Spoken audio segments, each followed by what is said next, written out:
fellow dorks. It is the Turtle Dork here with a new recap and reaction. This is episode 9 of Watchers on the Wall, which is Game of Thrones season 4.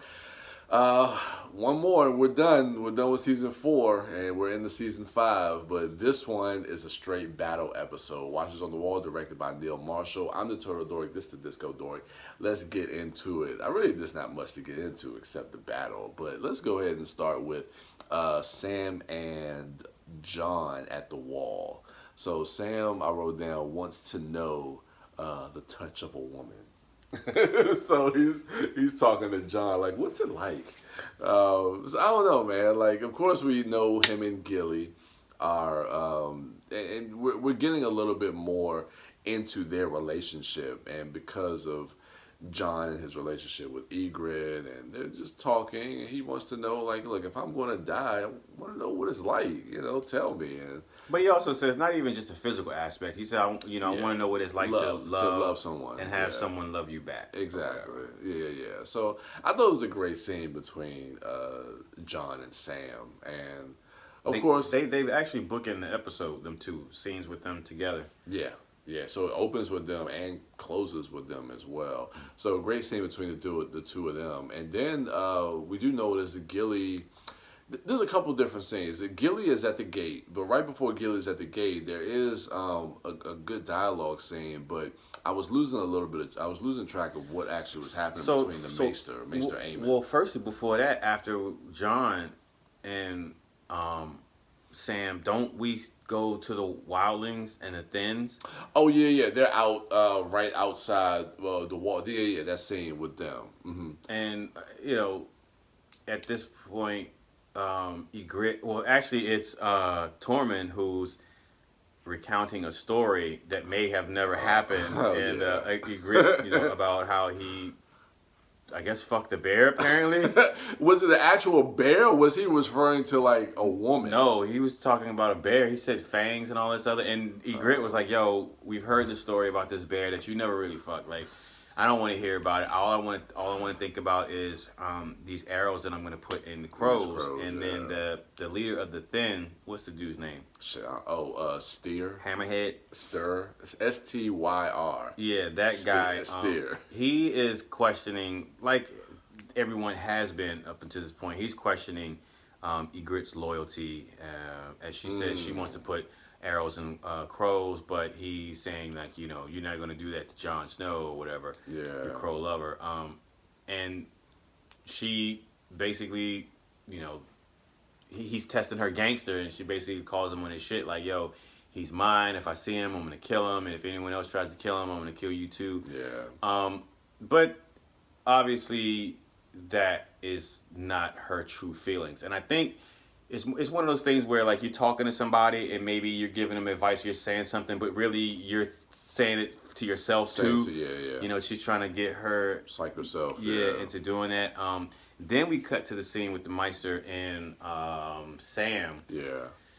And what the fuck were they talking? Oh, and basically it was just a little backstory about that particular Maester and how he knows that Sam loves Gilly, or at the very least fallen for her. And Sam is trying to deny it, but the Maester says, I could tell when you first introduced me to her by your voice. Yeah. And basically the scene with Ygritte and both Sam just established where they are with their significant others, because their significant others are going to play prominently into each of their storylines. Because immediately after that scene, then that's when we see Gilly. She arrives at Castle Black. She's at the gate, and they let her in. Pip lets her in hesitantly, but at the behest of Sam says, "Open the fucking gate." But then that's the first time that we see Gilly and Sam reunited since he dropped her off at that place that got there was a massacre there, and Sam promises her, I'll never leave you alone again. But shit's coming, because she says, yo, there are wildlings outside the gate. They may have seen me come up here. Yeah. We gotta, you gotta do something. And so Sam, like, all right, I'm gonna get you to safety. He puts her in a room somewhere in Castle Black, and he's like, all right, I gotta go back up on the wall and help my brothers. And she's like, you just told me you weren't going to leave me again. I gotta fight. And I gotta fight, man. I'm still a crow. I have this vow. I have this oath. And I still gotta, Yeah, he makes a promise to her that he will return. He won't die. And then we cut to. And then we go up to the wall. I think because isn't that when? Well, after that we had. Well, okay, yeah, that part, because Sam and Gilly, they have their first kiss. That's at that moment where he stows her away in that room. And we finally see them have their first kiss together. And then... But then we go up to the top because we see... well, that's when the fire, because man says, look, I'm going to light the biggest fire the North has ever seen. And, Alistair is up there with John. And I think that the fire has already been lit out. They're looking at it because at that moment, Alistair's like, go ahead and say it. Go ahead and say, I told you so. John understands, like, it's pointless at this point because shit's about to hit the fan. But Alistair remarks, like, yeah, you're probably right. We probably should have blocked off the gate, the tunnel, and flooded it. But, he gives him this bullshit spiel about, do you know what being a leader is? But that's true, though. I mean, because I've heard you say that before, like, especially, like, like military and combat, like... Yeah, but if I'm Jon Snow right now, I don't want to hear that shit. In this moment, you don't want to hear that. Yeah, I don't want to hear that shit. But, I mean, you have to make hard choices that people are going to second guess and question. But at the end of the day, if you're leading, you have to be confident and stern in the choices that you make, whether you believe in it or if you whether it's the right choice or the wrong choice. Right. Yeah, you can't second guess yourself. But if you're getting counsel and you're getting good intel from your subordinates, you need to take that shit into consideration. You have an op order, you get your information, like you don't just disregard that because you dislike an officer or a sergeant or a private in the room. So fuck that guy. That is true. Anyway, that's why I say that he gives a bullshit speech. There's no smoothing that shit over. He was fucking wrong. He was. Believe me, I'm not defending him, but I understand what he was saying. I would push your ass off the wall too. Anyway, he's dope though because, right as they're having that speech, they hear the horn of the Wildling group with the Thins that are coming at the south gate because they also attack at the same time. Yeah. So Alistair says, all right, what's the guy's name with the bald head that ends up cowering in the room with Gilly? Slint? Yeah, he leaves him in charge, and he goes down. Alistair goes down. And is like, yo, I'm going on the ground, and I'm gonna actually go into the fray, which that's pretty dope. Even though I don't like that dude, like for him to go out there with his soldiers and to fight alongside them, I was like, all right, I commend you for that one. Yeah. And so you talk about that the rush to the gate because we got Sam and Pip down there, with the man in the south gate. Yeah. So, excuse me. I'll take a sip of my water.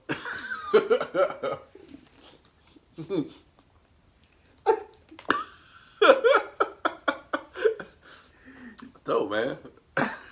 So,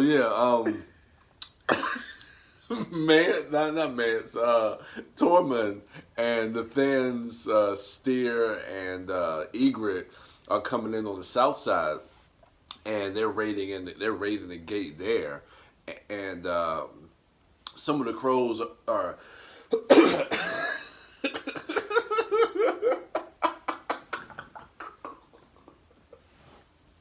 was fucking choking, son. I know. You know I like when people choke. I couldn't do it. I'm trying to talk. This is great content, man. You too. Great content.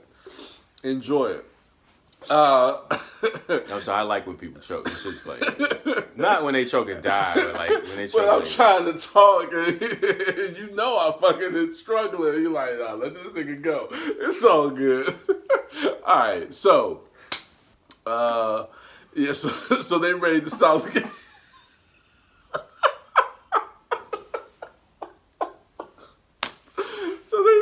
The south gate. And it's pretty badass seeing Egret, man. Like her take them arrows. I love her tactical style of fighting, man. The way she be like kneeling down and she's taking the arrows that the crows are shooting, the ones that are on fire with the flames, and taking them joints and shooting them back. And she dodged one of them motherfuckers like the Matrix. Yeah, and then like motherfucker, she's like shooting people in the face. and getting all those people. So then they get to the gate. And they're doing some of the stuff that the people at Blackwater, crows are like taking rocks and trying to like drop them down. Seems like they're less successful though. They're really less successful. Versus the opposite. Yo, you are a fucking human blooper tonight, bro. What the fuck? It's the essence, man. I can't fucking talk. Oh man. Now it's the essence versus the W. It's every other fucking alphabet. Less is successful than the ones at Blackwater. Man, bear with us, man. Just fast forward through this shit, man. I'm keeping all this in. This is gold. Yeah, man, and I don't know. It's just they're able to get on the other side of the gate. And so, like you say, Alistair comes down. They have that big fight in that courtyard area. And then on the other side, on the north side of the wall, we have all like those thousands of wildlings with the giants, with the mammoths. Yeah. And so they have the arrows, and the crows are shooting the arrows from the top of the wall. And like the wildlings they're fucking beasts out there, man. They up there like just hooping and hollering while they're dying. Like they up there like getting into it, and then they getting fucking arrows in the head and in the chest, and they're just fucking falling out. I'm like, yo, like, y'all going hard as shit, man, because that would not be me. I wouldn't be standing on the front lines, and then all of a sudden, I'm just, I'm in heaven. Like, nah, dog.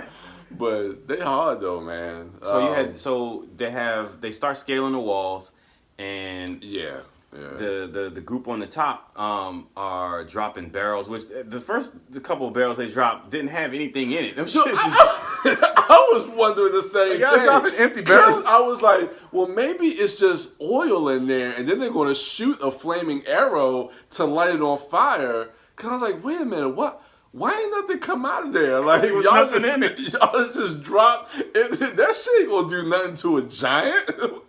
I was like, maybe they got a plan that I don't know about, but yeah, I thought that was weird. Well, also while we're up north of the on the top of the wall, Slint, who was put in charge by Alistair when Alistair started to go down, you know, Slint he's losing his shit. So he's in denial that there's no such thing as giants, and there's clearly fucking giants. Not only are there giants, they're riding on fucking woolly mammoths, and it's crazy because they're really high up on the wall. So there are a bunch of POV shots in the episode. Yeah.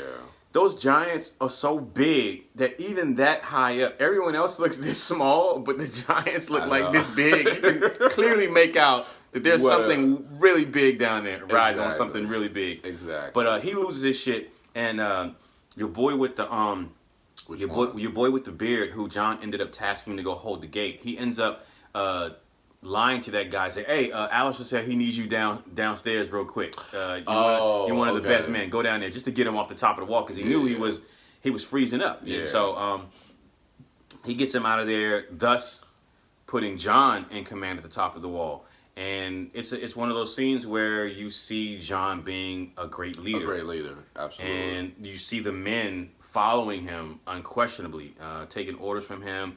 And making decisions, making tactical decision choices like without hesitation. And again, it goes back to what you were talking about, what you were alluding to with Alice's speech. But you do have to, if you're in a position of command in any type of military or tactical situation, and even in non-military situations, if you are in a leadership position, the people up under you are looking to you for guidance and what to do, and you have to do that without hesitation, especially in situations like this in combat. And John does it. He does that time and time again in the show. And I think that's why the men look up to him and respect him. Yeah. And they look to him for that leadership. Yeah. Because he definitely can command, And then when we cut back down to the courtyard area, we see Sam and Pip. Pip catches an arrow to the throat. Yeah.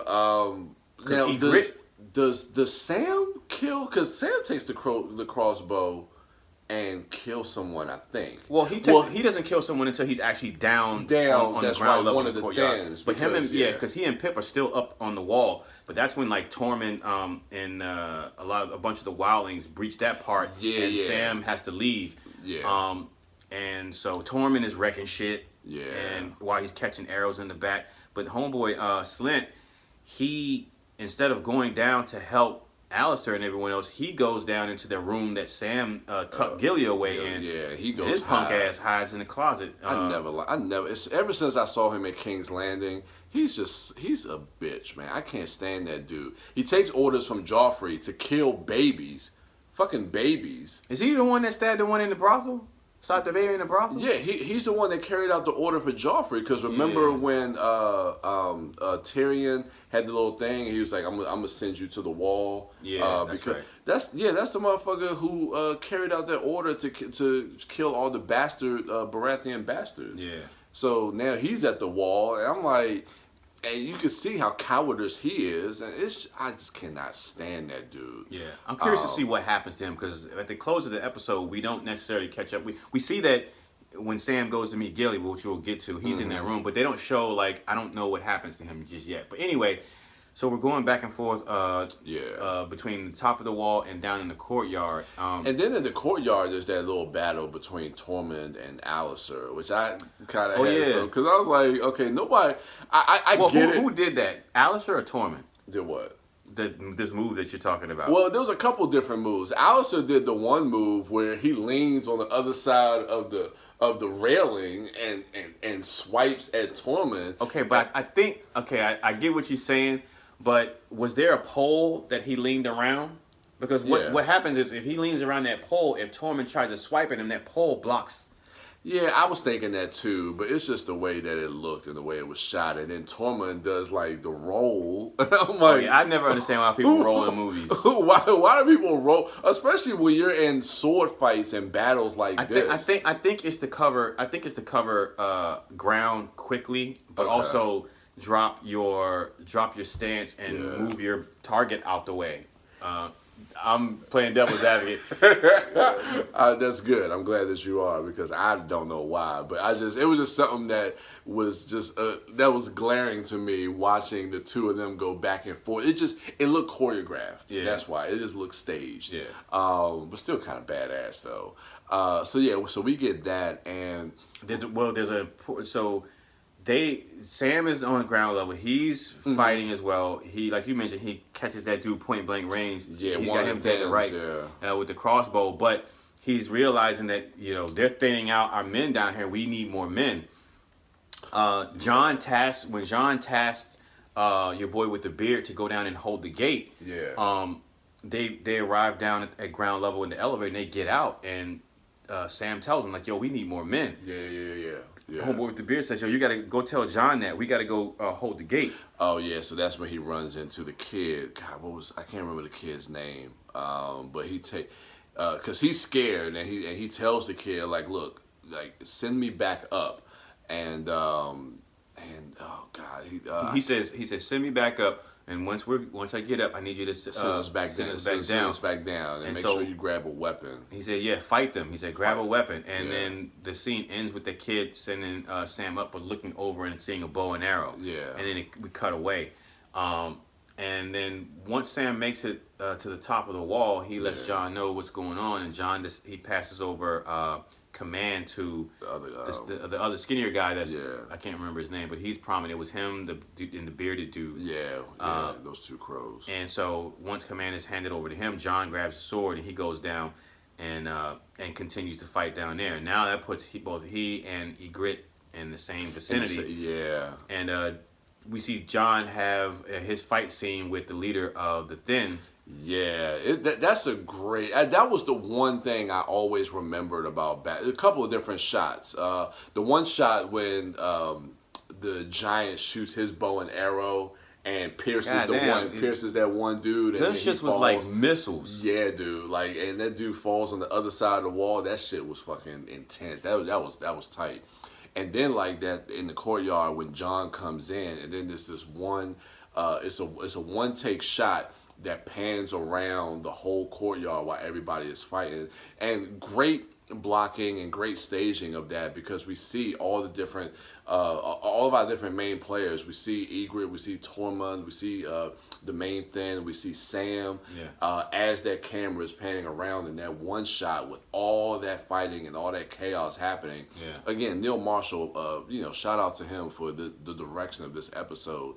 But I've always commented that I love Jon Snow's fighting style, the way he swings the sword, and it feels like going to my point about Tormund and how that feels staged and just so it can kind of look cool. Like this feel like the way Jon fights, even though it looks badass, it feels like it's practical. Like it's a practical way of fighting to defend yourself and also to really get the best angle on your enemy. The way he was fighting. So I don't know, man. I just love his, and we see it throughout this series, especially Hardhome is another time we see it as well.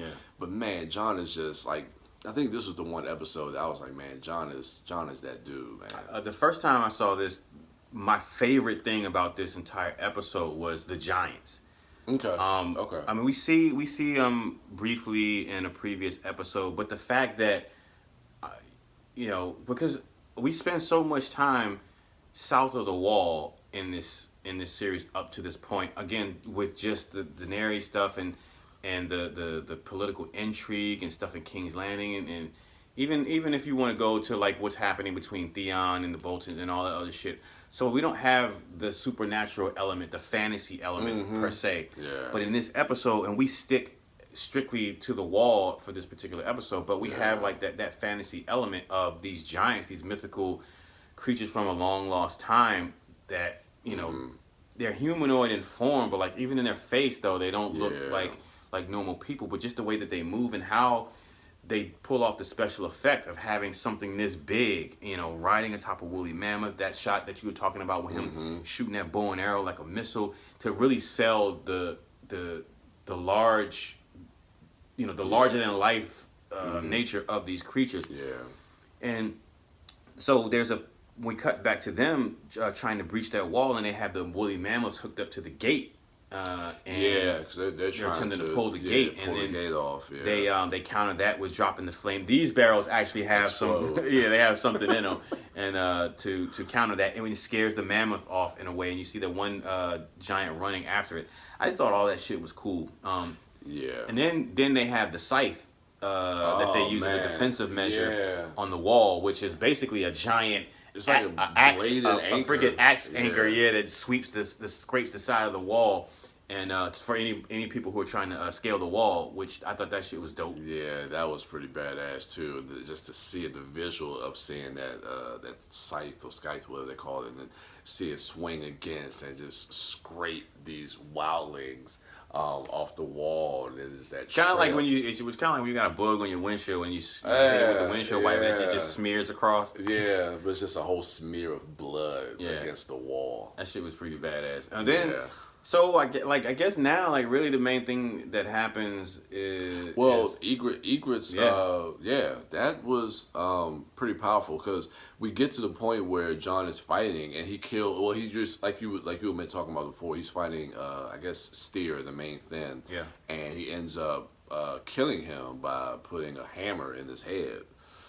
Pretty graphic. And then so Egret is right there, so he turns and sees Egret, and she's got her bow and arrow drawn. She has it drawn, and I think at this point, like, Jon is just he's willing to accept the fate of whatever Egret decides to do. And he gives her that little smile, and then we see an arrow pierce her heart, pierce her chest, and it was the kid. That Sam told to pick up a weapon, the kid from the village that they raided, and which is interesting too, because if you remember, that arrow that killed the kid's father was the arrow that was shot by Egret. So for that kid to basically get revenge for his own father's death, seems just, but also at that moment it's kind of sad because of the relationship between Egret and Jon in that moment. And yeah, I just thought it was great, especially that final scene between the two of them. I When was dying in your arms tonight. when she says, remember when we were in that cave? He was like, hell yeah, I remember that I shit. remember that, but yeah, she was saying we should have stayed there, and I think he said something to the effect like, we can go back there, and Yeah, we'll go back. and the famous line that I was oblivious to because I didn't watch the show when it originally aired. You know nothing, Jon Snow. Yeah. And it was just beautifully acted by Rose Leslie or Yeah, Leslie Rose Leslie. like her death scene, and just how you could see the life leave her body and her eyes stay open and stay on John as her life goes. It was just a beautiful moment between the two of them, and then when the camera turns to them together and seeing the battle in the background as in slow motion as the camera pans out. Yeah. Just a beautiful shot. So yeah, that was unfortunate, but we kind of knew that was coming for Ygritte, and this is a tragic ending to that romance. Yeah. So after they do the scythe, because actually they show that after her death. That's right. That's afterwards. Because after they do that, it kind of acts as a deterrent for, at the very least, this wave of the Wildlings attack, because they retreat back into up north. And then you basically have like the aftermath, like they're they're moving bodies, and Sam goes down and greets Gilly to make sure she's okay, and that's when we see find Slint being a bitch that he is, cowering in the corner, hiding in the corner. But John, like, not even really missing a beat, is like, all right, this is wave one. They're going to come back tonight. Yeah. That was Mance testing our defenses. Now he has an idea of our defenses. They're going to keep coming. The only thing that we can do to stop that is I got to go get Mance. I got to go kill Mance. Yeah. And we can't wait for him to come. I got to go to him. And again, John is basically doing this shit solo. Like, he's not even asking, like, does anybody want to come with me or whatever. He's being he's being brave. He's being a brave fool, but apparently that shit works, because I do remember him bringing Mance back, or Mance being at Castle Black, because that's where he gets burned alive or whatever. Yeah, because I'm trying to figure out how all that comes back to that point. But right. I guess we'll find out probably next season. Yeah, so I think maybe after John leaves, a group of crows go to help him. Okay. Maybe I'm wrong. But I don't know. But anyway, that's how the episode ends with, again, like I said, Sam and John bookend this particular episode. So it ends with firstly John going down through the gate, seeing that the people that he tasked to go hold the gate actually were successful. You got the dead giant down there, but also, unfortunately, the guy with the beard, he dies. He dies as well. And that's pretty sad. But I thought that was cool that they actually, they carried out their task. Yeah, absolutely. And there's that moment between Sam and John when he gives Sam what's the name of the sword? Longclaw. Sure. Let us know. I think it's Longclaw, the sword that Mormont gave him, Lord Commander Mormont. And he said, so he gives it to Sam to, like, just in case I don't come back, because I told him I'll keep the sword safe. And Sam says, just make sure you come back. Yeah. And I don't know. I've always liked that relationship between Sam and John. So, and that's the final shot of them opening the gate and him walking out, because now we know what his mission is. It's like, after this battle, I gotta go get Mance, and that's what it comes down to. And then we fade to white before we cut to black. Great episode though, man. Neil Marshall, again, like I said, these battle episodes, we get this usually roughly about once a season, or something pretty epic. Season 3, it was the Red Wedding. Of course, Blackwater, this one. I'm not sure what we have in season 5, because I know Battle of the Bastards is season 6. Yeah, but he doesn't direct that one. I don't think Neil Marshall directs that. I don't think he does Battle of the Bastards, but I mean, Neil Marshall does a great job with these type of episodes. Yeah, and this was just another great one to kind of almost close this season off. But definitely for the people at Castle Black and the Crows and Jon Snow, to kind of close out their chapter in this season. So we probably won't see them again until season 4. Maybe, I don't know if we have scenes with them in the season finale. I wouldn't think we would, since we spent so much time with them here. Yeah. But so we'll find out what's going to happen next with them in season 5. But another strong episode, man, I think. Yeah, man. So let us know what you thought of this episode, Watchers on the Wall, episode 9 of season 4, in the comments below. Remember to rate, like, subscribe, and share, and check out our other dorks at Mouth Dork, at WB Dash, at Sidewalk Siren. Check out the podcast at ItModcast. And for us, we are out of here. I am the Turtle Dork. This is the Disco Dork. Peace.